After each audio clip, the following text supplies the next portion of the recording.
Imagine a sprawling media empire. Like, we are talking novels, digital media platforms, children's books, community outreach programs that reach thousands of readers. Right, a massive operation. Exactly. And when you picture the engine behind that kind of output, you probably imagine high-rise buildings, right? Boardrooms, venture capital meetings. Oh yeah, entire floors of executives just, analyzing market trends. Totally. But imagine that same sprawling media empire, except the boardroom is literally a kitchen table. And the executives shaping the content are, well, three school-aged girls. Welcome to today's deep dive. It's wild. It completely flips the traditional model of content creation on its head. I mean, the standard publishing machinery is incredibly top-down. Right. You have adults with decades of industry experience trying to guess what audiences want, and then they package it and market it downwards. Yeah, but what we are looking at today just completely bypasses that entire corporate structure. It really does. And that is exactly why we are thrilled to have you here with us for this deep dive, because today we are exploring this fascinating model of family-driven creativity. We are examining a single source document that details the rise of this unique publishing and media movement called Turner House. Yeah, Turner House. It's an introductory text detailing the mission of a man named Jeffrey Turner.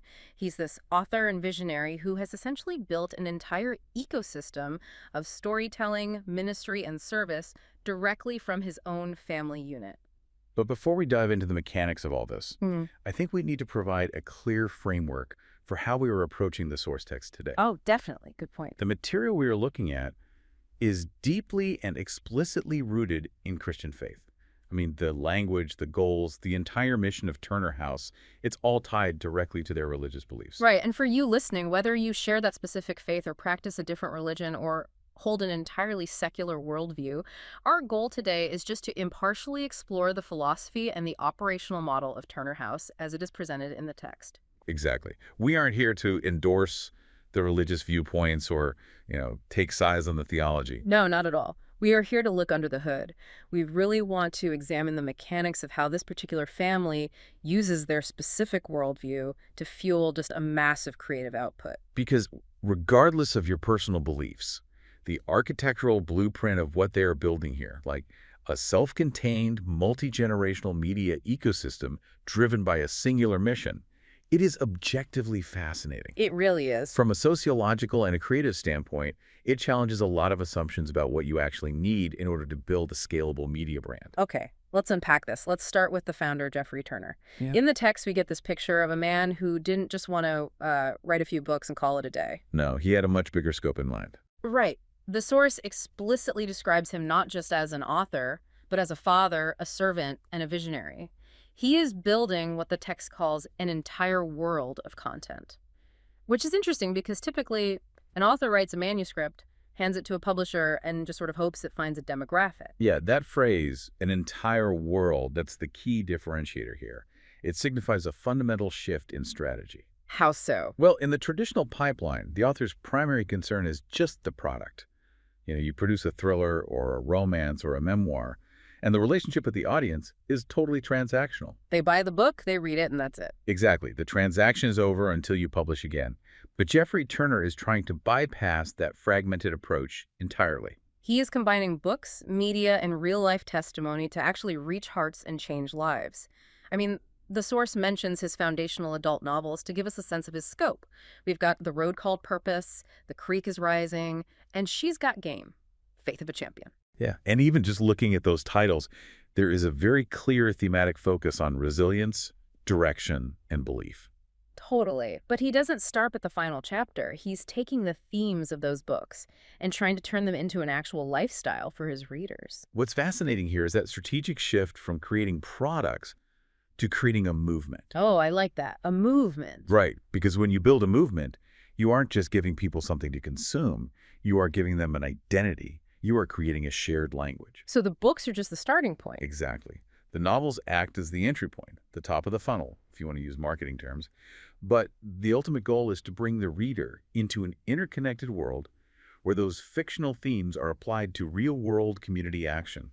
I kind of look at it like the music industry. It's the difference between a musician putting out a single album and hoping it charts versus that same musician deciding to build an entire record label. Oh, and a music academy and a live venue all at the same time. Yes, you are controlling the entire ecosystem of how the art is experienced. But here is the massive logistical hurdle, right? A single author simply cannot output enough content to sustain an entire world on their own. No, it's So impossible. usually, this is where you'd hire ghostwriters or a massive editorial team. But Jeffrey pivots inward. He brings in his 3 daughters. This is the pivot point where the Turner House model really separates itself from almost every other publishing entity out there. Mhm. Because to build an ecosystem, you need multiple touch points. You need content for adults, content for teens, content for children. Right, and the text introduces us to Cheyenne, Crimson, and Zoe, who together form Turner House Kids. And there is a specific line in the source that really jumped out at me. It explicitly notes that these daughters are not just part of the story. Wait, let me rephrase that. They are not just part of the story, they are the story. That breaks down the traditional wall between the creator and the narrator. It really does. In most corporate media, the creator is completely hidden behind a brand logo. But here, the creator's lives, their family dynamic, their personal growth, that is the marketing engine itself. Here's where it gets really interesting, though. Let's look at the specifics of what these girls are actually producing, because it shows how layered this ecosystem is. First, you have Cheyenne. She's described as creative and courageous, and she has authored a project called Jesus, Jeans, and Junior High. Which is such a great title. It is, and the source says this is specifically aimed at helping kids navigate real struggles with faith and confidence. Then you have Crimson. Her focus is described as having a heart for others, and she creates stories that encourage compassion, curiosity, and purpose. Right, a slightly different angle. Yeah. And finally, Zoe, who is full of imagination and joy, and she centers her creative projects around kindness, animals, and faith.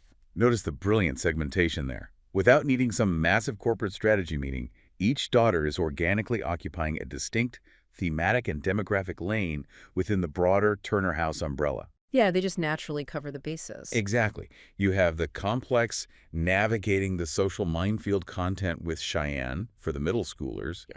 You have the broader empathetic storytelling with Crimson. And you have the highly imaginative, animal-centric content with Zoe, which perfectly targets the youngest demographic. Okay, wait, I have to push back here for a second, because this is where my natural skepticism kicks in. Sure, go for it. It's a wonderful narrative to say a junior high student is writing a book for other junior high kids. But realistically, how authentic can this actually be? If a 12 or 13-year-old is listed as the author, isn't there an adult heavily editing, structuring, or practically ghostwriting this to make it publishable? Doesn't it still have to go through a parent's filter? That is a very fair point to raise. And while the source text doesn't give us the granular details of their exact editorial process, we really have to look at the psychological mechanism at play here. Okay, what do you mean? Well, even if Jeffrey is providing heavy editorial scaffolding, helping with structure, grammar, pacing, the core emotional material is coming from someone actively living in that demographic. An adult writer has to manufacture the anxieties of middle school based on decades-old memories. Oh, right, like trying to remember what it felt like. Exactly. But Cheyenne doesn't have to manufacture anything. She is literally reporting live from the cafeteria. Oh, wow. Yeah, that makes a lot of sense. Even if an adult is helping assemble the vehicle, the kid is the one supplying the fuel. That's a great way to put it. And that brings up a really powerful analogy. Traditional children's publishing is essentially a megaphone. It's an adult standing on a stage shouting lessons down to a crowd of kids. But what Turner House is doing with these daughters feels much more like a walkie-talkie network. Yes. It's peers talking back and forth to each other on the exact same frequency. That is a perfect way to visualize it. And that walkie-talkie approach changes everything about the psychological reception of the media. Because it's less authoritative. Exactly. When an adult uses a megaphone, there is an inherent power dynamic. It feels instructional. It feels like homework.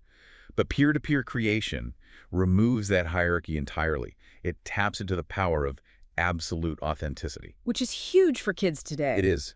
Turner House is proving that in the modern creator economy, authenticity drastically outscales authority. Kids today are highly attuned to being marketed to. They do not want to be talked down to by adults. They want to walk alongside their peers. And by positioning his daughters as the authors, Jeffrey Turner isn't just scaling his business output. He is modeling the exact behavior he wants his audience to adopt. Right. It's a demonstration. Exactly. Yeah. He is showing parents who read his books, like, look, your kids have voices. Your kids have agency right now. You don't have to wait until they are 25 to let them lead. That concept of agency is the bridge into the core philosophy that drives everything Turner House does.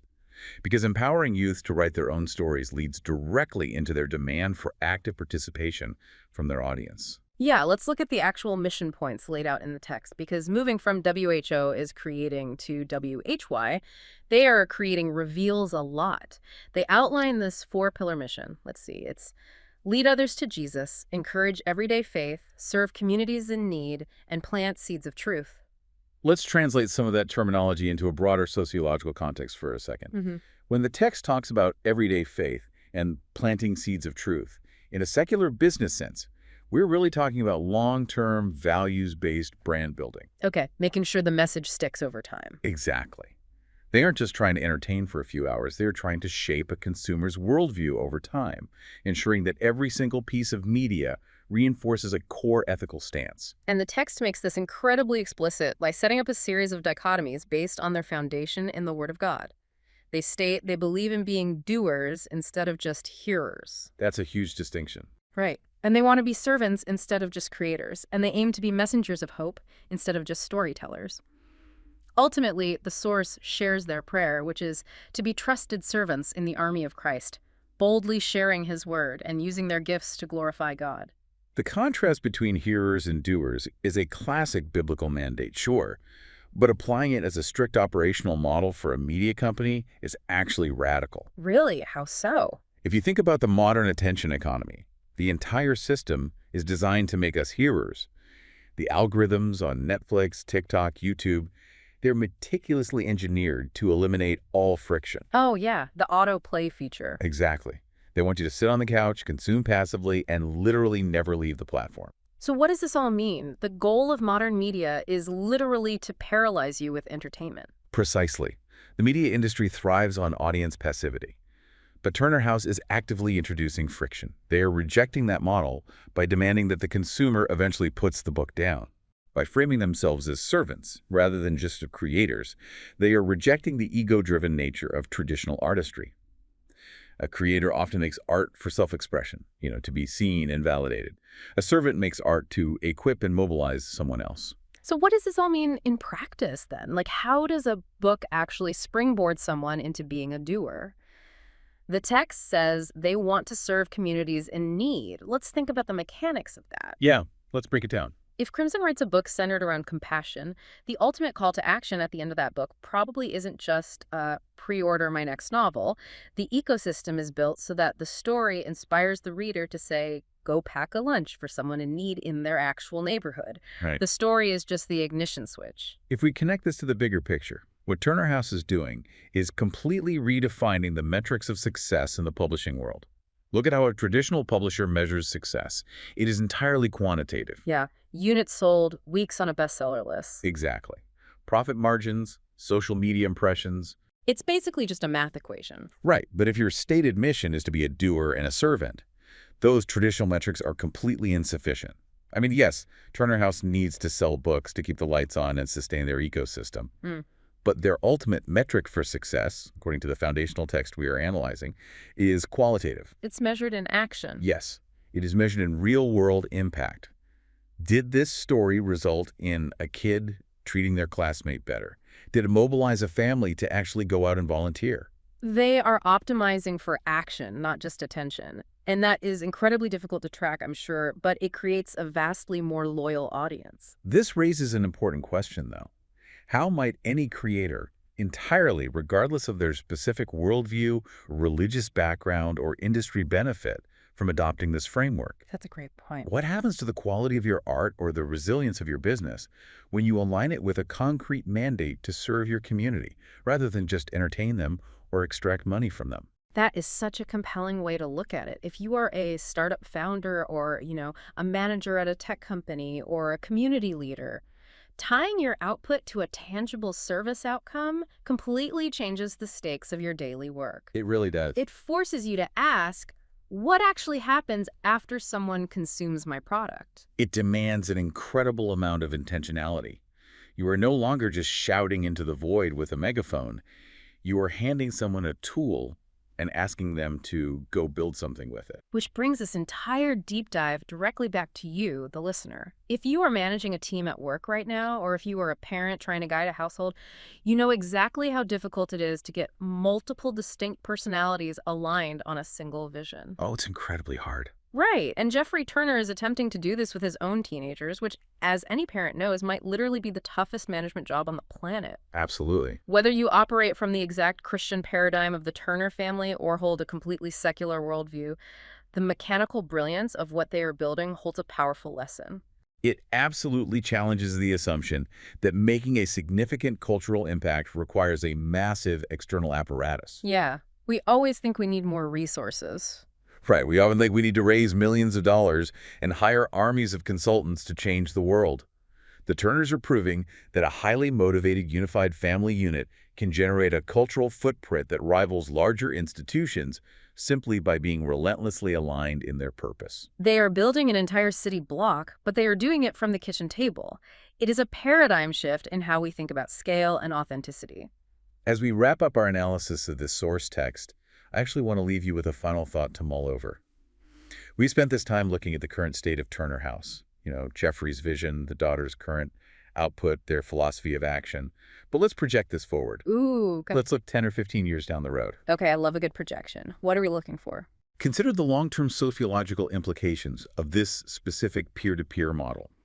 What happens to the broader media landscape when the generation of Turner House kids, and by that I mean both Cheyenne, Crimson, and Zoe Andy, the thousands of young readers they're actively empowering through their books right now, what happens when that entire generation grows up to lead mainstream culture? Wow. You are talking about a whole generation raised from childhood to be creators and doers, not just passive consumers waiting for the next algorithm to feed them. Exactly. They are being trained to view media as a tool for mobilization. If this model of family-integrated horizontal storytelling continues to scale, will it eventually dismantle the traditional top-down corporate publishing model entirely? That's a massive shift. If tomorrow's audiences realize they can get deep, immediate authenticity from their peers using a walkie-talkie, will they simply stop looking up at the corporate megaphones entirely? That is an incredible thought to end on. When the construction crew isn't a team of hired, disconnected contractors, but a family actively designing the blueprints together, the kind of house they build is going to look completely different from anything we've ever seen before. It really is. And it might just be built to withstand the cultural shifts much, much better. Thank you so much for joining us as we explored the mechanics, the mission, and the massive ambition of Turner House. We hope this gave you a new perspective on creation, family dynamics, and the power of intentional purpose. Until next time, keep digging deeper.